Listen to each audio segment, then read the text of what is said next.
And what do we think about what we should say? And I'll switch with you after. Vonda just wants to do a little 10, 20-second video of Passover Seder at the Ticks 2025. I heard a little bit about it. I did not see it. It had an animated background.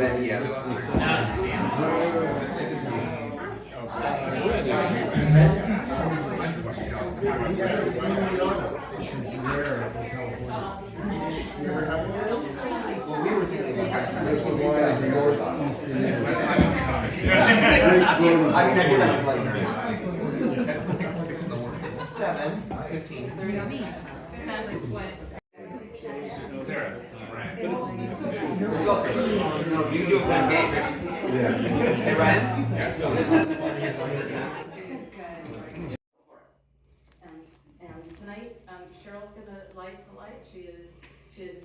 We are our only Passover seder this year, which is like crazy. So we got to make it through.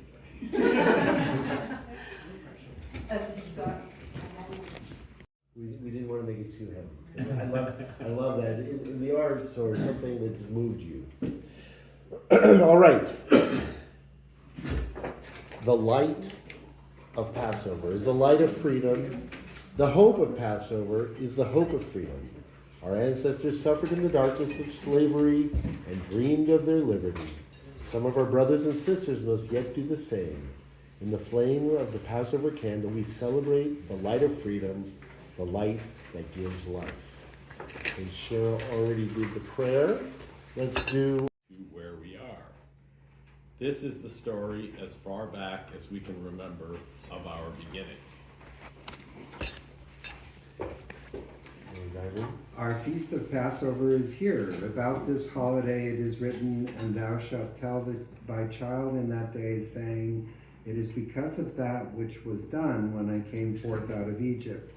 We gather together tonight as a family of families to remember the bondage of our ancestors, so that we as sons and daughters may be inspired to cherish the freedom we now have, to recognize the bondage of those who are not yet free, and to encourage our sons and daughters to help in the struggle to free all men and women. On these evenings, the bond of love and family reaches out from our homes as from this gathering to unite us with all Jews in remembering and in hope. where? We are an old people. Our history reaches back over 4,000 years. In that history, our forebears have seen bondage and freedom, trial and triumph, high achievements and terrible disasters. Today, too, as we recline in the luxury of our freedom, let us not forget how deeply our brothers and sisters in other places yearn for the simple necessity of release from their bondage. Without knowledge and past, we cannot see a future. Without memory, we have no present.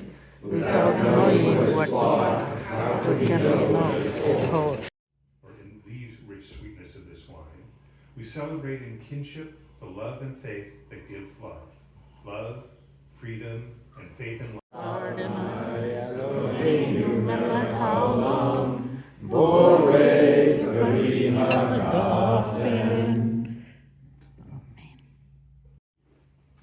Spring is here. The world is alive and new. The bonds of winter cold are broken.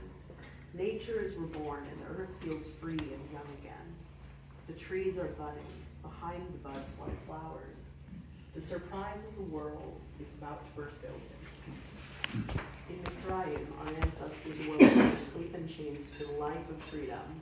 In the long wandering out of bondage, our people were reborn into a new life. Together, Baruch Adonai Eloheinu melech haolam borei pari hagav. All right. So go ahead and grab some parsley. And then what we're going to do is, oops.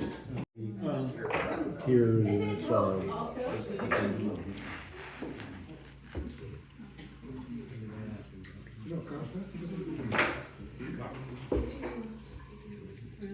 right. Which our ancestors ate in the land of Egypt. Let all who are hungry come and eat with us. Let all who are enslaved become free. Let all who are oppressed be seder is different from the feast of any other holiday. At the seder, the feast itself is symbolic. The special foods and special ways of eating them all carry meanings beyond the usual. What are these meanings? Let us begin by asking the proper questions. Only then can we give proper answers about the meaning of Pesach or Passover. Kashaf. In a second, I think we do. Questions? Yeah, who can have the honor? Or should we just continue down the line? Want to rock, paper, scissors? I can be the baby.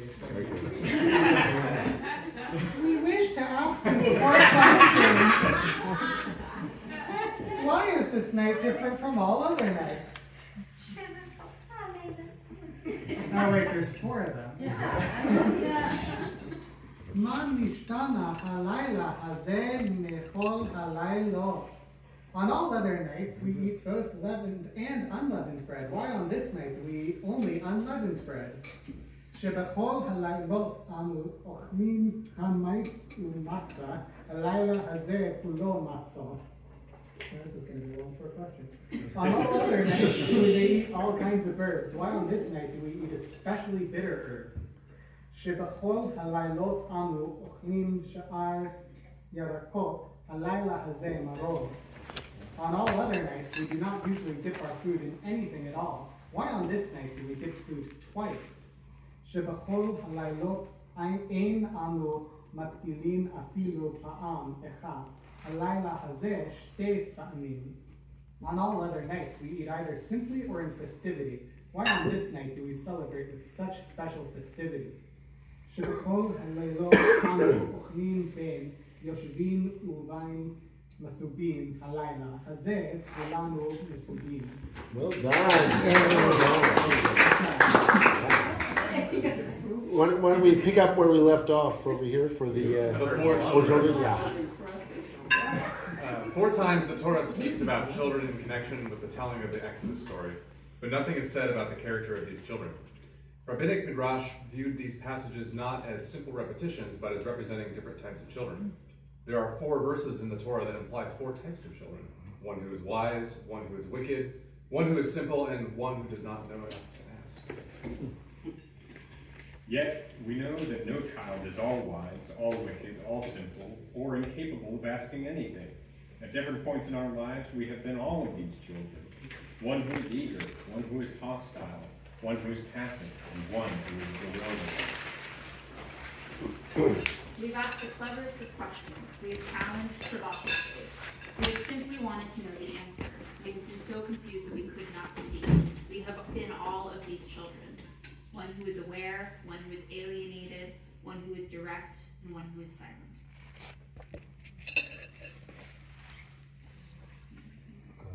We'll just continue. We don't need to have the host. Soon we will retell the story of Passover. But now let us go back and answer the 4 questions we were asked concerning the meaning of Passover. On all other nights, we eat both leavened and unleavened bread. Why on this night do we eat only unleavened bread? Behold the matzah, symbol of the bread of slavery, the bread of poverty which our ancestors ate when they were slaves in Egypt. As they fled the land of their enslavement, they carried the raw dough of Egypt on their backs, having had no time to bake it, or even to put in the yeast or leavening that would make it rise to become bread. And so it was baked flat by the sun. Let us resolve to strive for the day when all will share in the joys of freedom, when poverty will be no more, and when all will equally enjoy the fruits of freedom and justice. Let these be our goals as Jews. So what we'll do is, why don't you go ahead and grab a piece of matzah, and then we'll say the motzi together.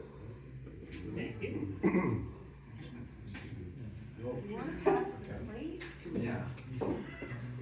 All right, with matzah in hand, we will dive in.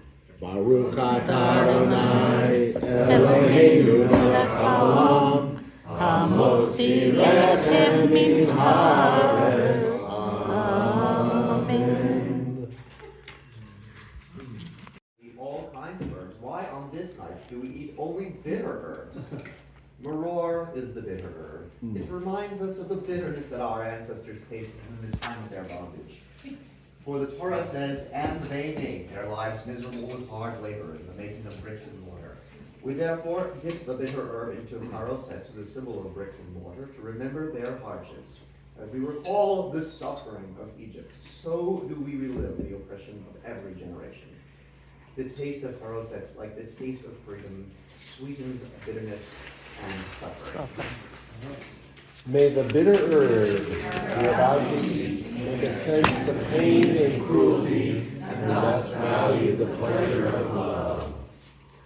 All right, so you should have horseradish. Go ahead and take some charoset and pass it. Adjust it or. Parsley is also considered a bitter herb.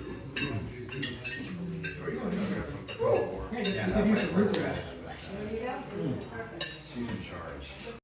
Either simply or in No, I think. Oh, sorry. Yeah, sorry. Yeah, you're. This night, we celebrate the festivity at our Eve, like wealthy men and women. On Passover night, we recline in luxury of freedom. Our wealth is that we can feast in liberty with our friends and family about us. We need to live only symbolically the experience of the Exodus from Egypt. And yet, our sages and our history teach us that in every generation, each Jew should strive to imagine that he or she actually was a slave, that we suffered persecution at the hand of the Pharaoh, that we listened to the summons of Moses and went forth from bondage to freedom. Only then can we remember that while we feast in our freedom, others are held in bondage, hungering. Let us drink a toast to freedom. All right, so refill your glass if you need to.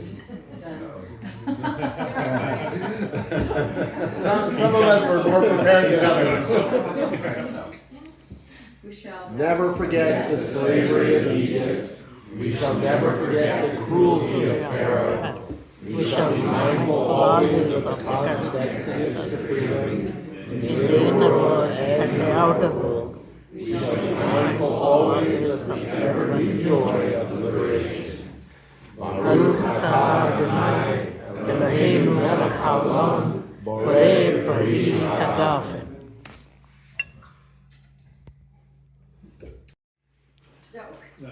What is the meaning of Pesach? Yeah. Do you have the one? Yeah. Oh, that's like a dinner oftentimes we find them when they have like music. I thought that was the meaning of Pesach. We don't have it. You're welcome, yeah. The Passover lamb and is represented by the shank bone. On the night of the Exodus, our three ancestors held the first seder feast in honor of their freedom. In each home, a roasted lamb was eaten as the meal of redemption. The lamb was a reminder of the shepherd days when they were free and happy. In succeeding years, they relived the Passover supper in all the lands in which they found their homes. To emphasize the luxury of liberty, they reclined while eating and relaxed in a luxurious manner of free people. Such was the practice of Hillel in the days when the temple stood in Jerusalem. He would take a piece of paschal lamb, some more, some matzah, and eat them together. Thus did he emphasize the true significance of the holiday freedom. In fulfillment of the biblical injunction, they shall eat the paschal lamb with unleavened bread and bitter herbs. Hey, what's the meaning of the roasted egg? The roasted egg was a traditional appetizer of the ancient world of us as peoples of many other places. It is a symbol of rebirth and spring. Hey, and why do you drink wine at the seder?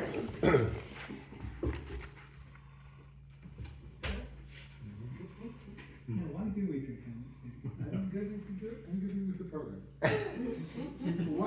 Wine had traditionally been part of the seder and was served even to those in attendance who were most poor. As in all Jewish ceremonies of rejoicing, the Sabbath, marriage, holidays, bar and mitzvahs, and honoring the newborn, at the seder too, wine is used as a symbol of festivity.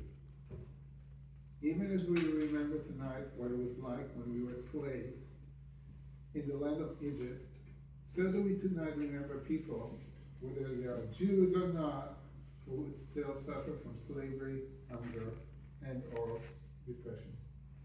Ever since we were slaves in Egypt, we have united with those who strive to be free, liberation, and freedom. We raise our third cup of wine, offer tribute to the universal spirit within all that gives us life and strives for freedom.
We answer them in part, but to answer them properly, we must tell the following story from that meeting. It begins 4,000 years ago, even before our people found themselves in Egypt.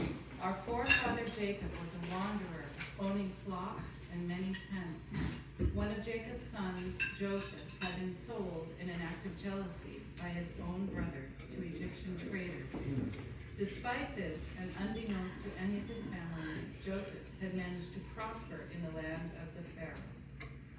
Sometime later, during a fierce famine, Jacob took his family down to Egypt in the hope of making a better life for them. By this time, Joseph had become an important minister to the Pharaoh. Once Joseph's fate became known to his family, Joseph forgave them and decided to use his position to help them in their new home.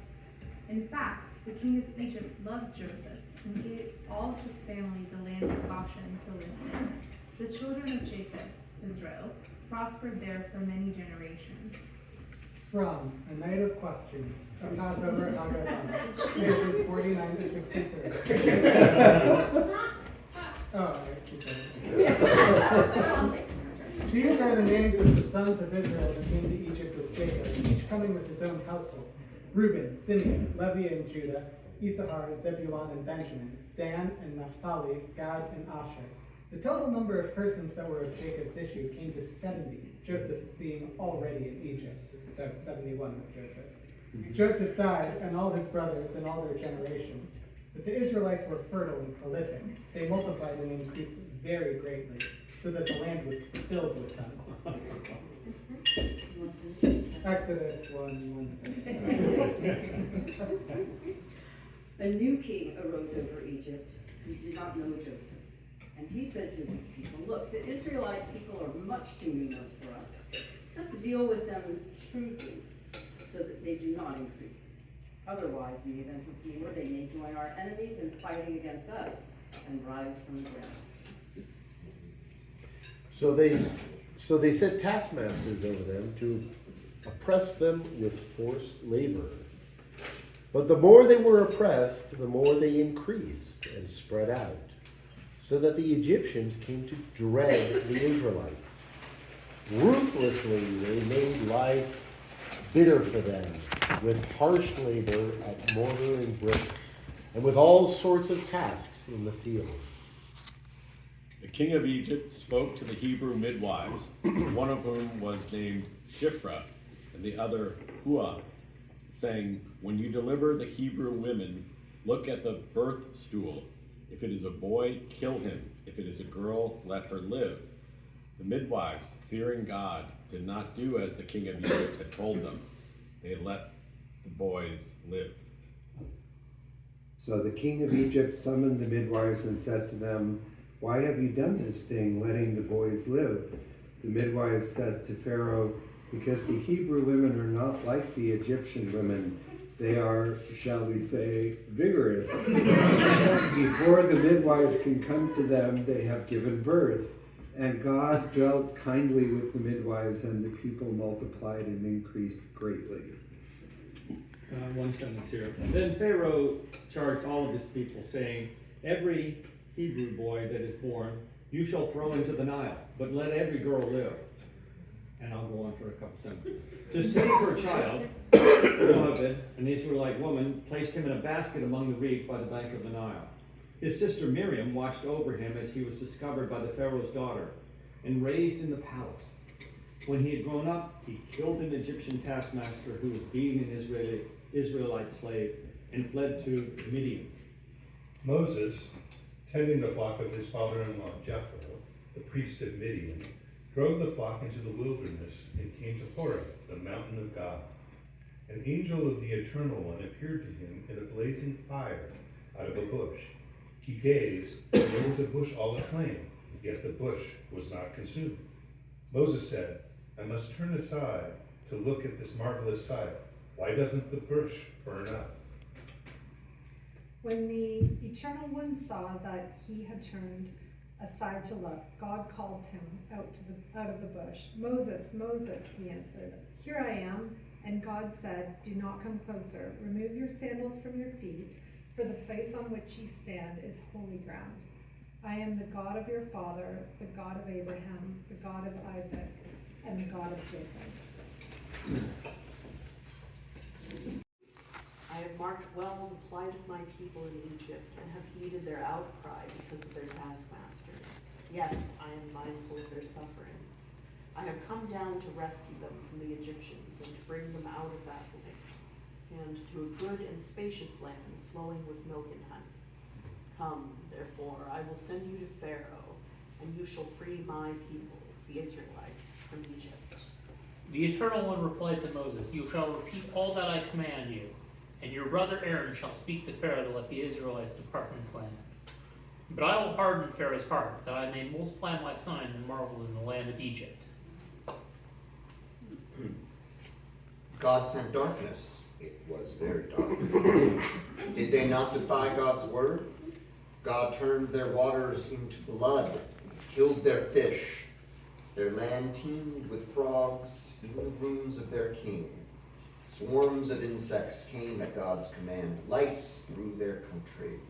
God gave them hail for rain, and flaming fire in their land. God struck their vines and fig trees, broke down the trees of their country. Locusts came at God's command, grasshoppers without number. They devoured every green thing in the land. They consumed the produce of the soil. God struck down every firstborn in the land, the first fruit of their vigor. The Holy One brought 10 plagues upon the Egyptians, and they were blood, frogs, lice, beasts, cattle plague, boils, hail, locusts, darkness, death of the firstborn. When the king of Egypt was told that the people had fled, Pharaoh and his courtiers had a change of heart about the people and said, "What is this we have done, releasing Israel from our service?" As the Israelites were departing defiantly, the Egyptians gave chase to them and overtook them. The Israelites went into the sea on dry ground, the waters forming a wall for them on their right and on their left. The Egyptians came in pursuit after them into the sea, all of Pharaoh's horses, chariots, and horsemen. The waters turned back and covered the chariots and the horsemen. Pharaoh's entire army that followed them into the sea, not one of them remained. Then Miriam, the prophetess, Aaron's sister, took a timbrel in her hand, and all the women went after her and danced with timbrels. And Miriam chanted for them, "Sing to the Eternal One, for God has triumphed gloriously. Horse and driver God has hurled into the sea." For us, or it would have sufficed. Day in Hebrew is enough, and Enu is the first person plural suffix to us. The song Dayenu is over 1,000 years old and is about being grateful for all the gifts God gave the Jewish people, taking them out of slavery, giving them the Torah and Shabbat. The idea of the song is that had God only given one of the gifts, it would have still been enough. It is to show much greater appreciation for all of them as a whole. For all thy kindness, we are grateful and content. If thy only act of kindness was to deliver us from the bondage of Egypt. Dayenu. If thy only act of mercy was to divide the Red Sea waters. Dayenu. If thy only act of mercy was to provide the manna in the desert. Dayenu. If thy only act of graciousness was the gift of a Sabbath day. Dayenu. If thy only act of love was to favor us with the Torah. Dayenu. If thy only act of loving kindness was to bring us into the land of Israel. Dayenu.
So, is that a question you asked in bars?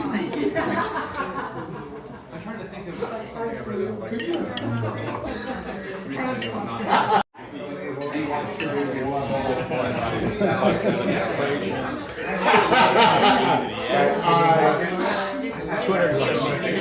The call and response or joint reading from everybody. So let's just dive right into Psalm 114 when we say, when Israel came forth out of Egypt, the house of Jacob from a people of strange language, Judah became his sanctuary, Israel his dominion. The sea saw it and fled, the Jordan turned backward, the mountains skipped like rams, the hills like young sheep. What aileth thee, O thou sea, that thou fleest, thou Jordan, that thou turnest backward? Ye mountains that ye skip like rams, ye hills like young sheep. Tremble, thou earth, in the presence of the Lord, at the presence of the God of Jacob, who turned the rock into a pool of water, the flint into a fountain of water.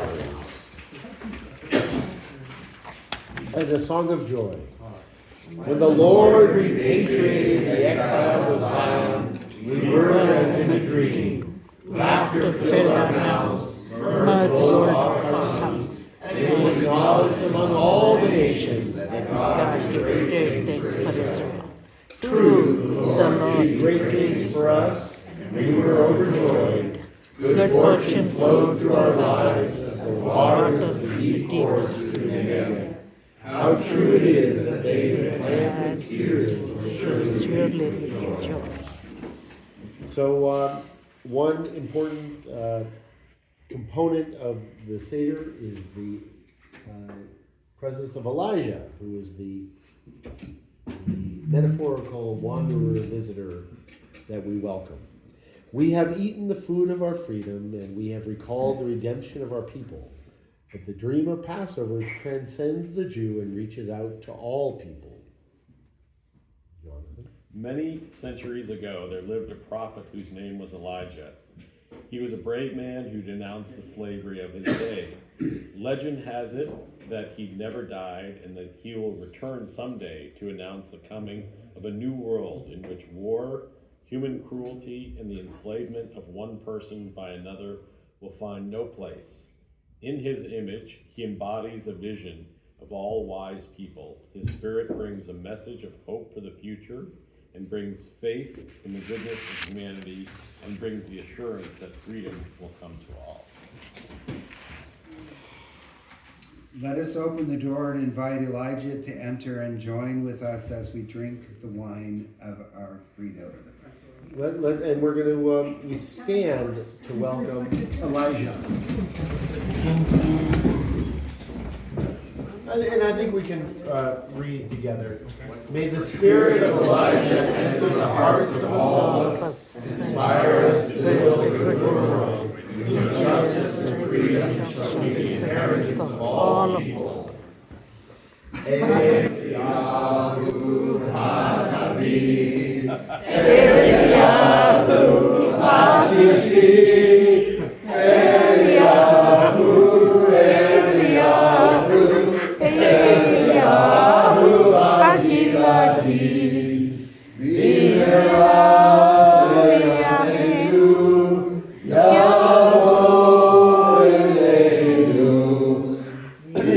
Imashiach ben David, Imashiach ben David, Eliyahu Hanavi, Eliyahu Hatishbi, Eliyahu, Eliyahu, Eliyahu Hagiladi.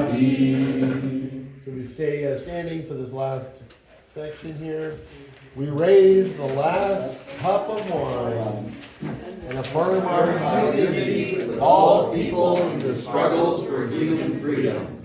May slavery give way to freedom. May hate give way to love. May ignorance give way to wisdom. May despair give way to hope. Next year, at this time, may everyone everywhere be free. Next year, in Jerusalem. Then Adonai Eloheinu Melech Borei Beri Ha'afen. Okay, so feel free to sit or stand if you prefer. So the way we've done this. My father brought for two Zusum, Shad. And then some people try to do it in one breath, but that's optional. So it's just Sarah. It's really easy. Then came the cat and ate the kid my father bought for 2 zuzim. Gadya. Then came the dog and bit the cat that ate the kid my father bought for 2 zuzim. Gadya. Then came the stick and beat the dog that bit the cat that ate the kid my father bought for 2 zuzim.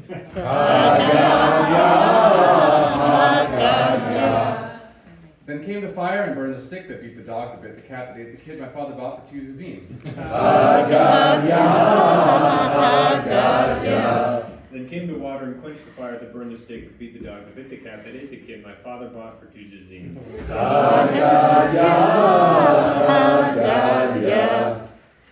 Then came the ox and drank the water that quenched the fire that burned the stick that beat the dog that bit the cat that ate the kid my father bought for 2 zuzim.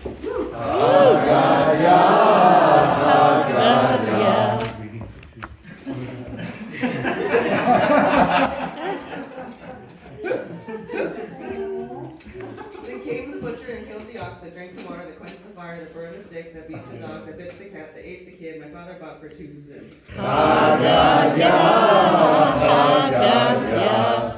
Then came the angel of death and slew the butcher that killed the ox and drank the water that quenched the fire that burned the stick that beat the dog that bit the cat that ate the kid my father bought for 2 zuzim.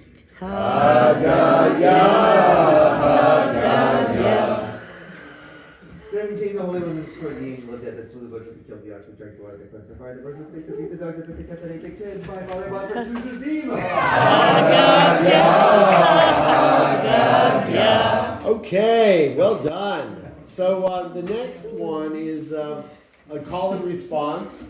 So I will ask you a question and you get to respond as a group. You have a question? And one might want to say it as quickly as possible in one breath, an answer. Or one might want to leisurely answer as one enjoys the words. Who knows one? I don't know. Who knows two? I know. The word. Fascinating. You guys are very knowledgeable. Who knows three? I know.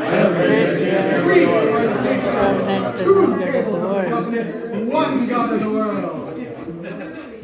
Who knows four? I know. Three of the patriarchs. Yeah. Who knows five?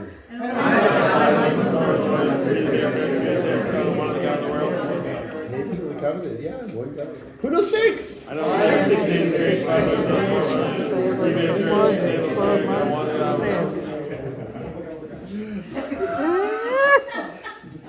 Who knows? I know seven.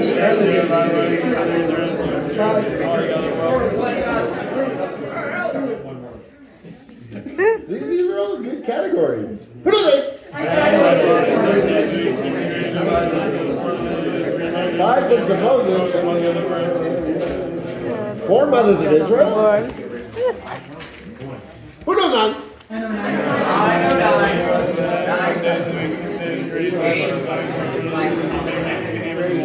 Seven days of the week. Is anybody still doing this? Is anybody still doing this? 5 books of Moses. Did you know that there were 9 festivals? Is anybody still doing this in one breath? Who knows that?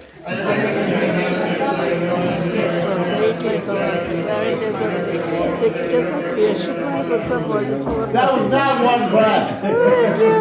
Who's closing one breath? I know you have commandments of God.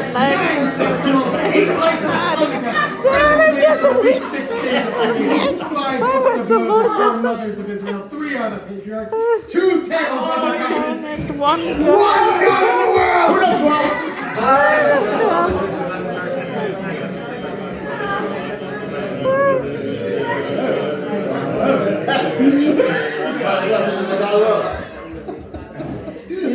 Stars? Is that right? Who knows 13? Attributes are only 13? 6, 5, 4, 3, 2, 1. God of the world. Well done. Did anybody do the last one in one breath? That's tough.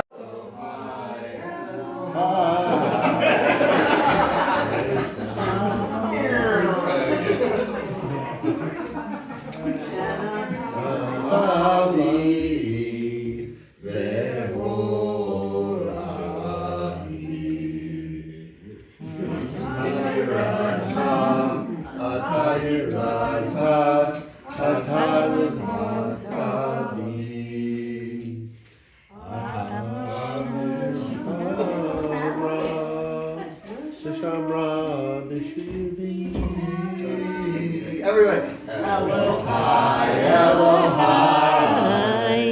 Neshama. Shalom.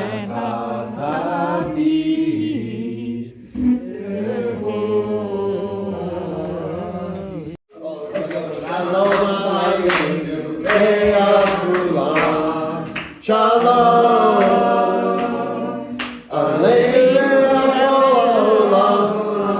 Shalom. Shalom.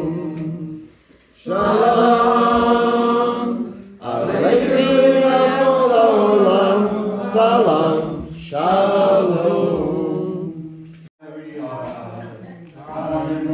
Carry me home, swing low, sweet chariot, come for to carry me home. I'm looking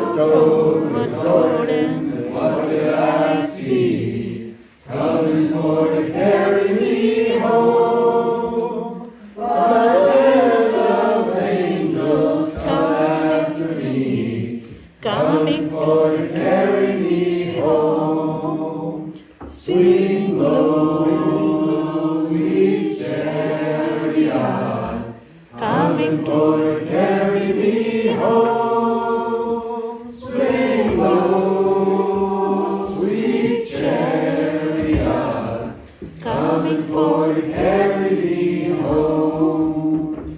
I'm sometimes up and sometimes down, coming for to carry me home. But still I know I'm heavenly bound, coming for to carry me home. Swing low, sweet chariot, coming for to carry me home. Swing low, sweet chariot, coming for to carry me home. If you get there before I do, coming for to carry me home. Tell all my friends I'm coming too, coming for to carry me home. Swing low, sweet chariot, coming for to carry me home. Swing low, sweet chariot, coming for to carry me home. If I get there before you do, coming for to carry me home, I'll cut a hole and pull you through, coming for to carry me home.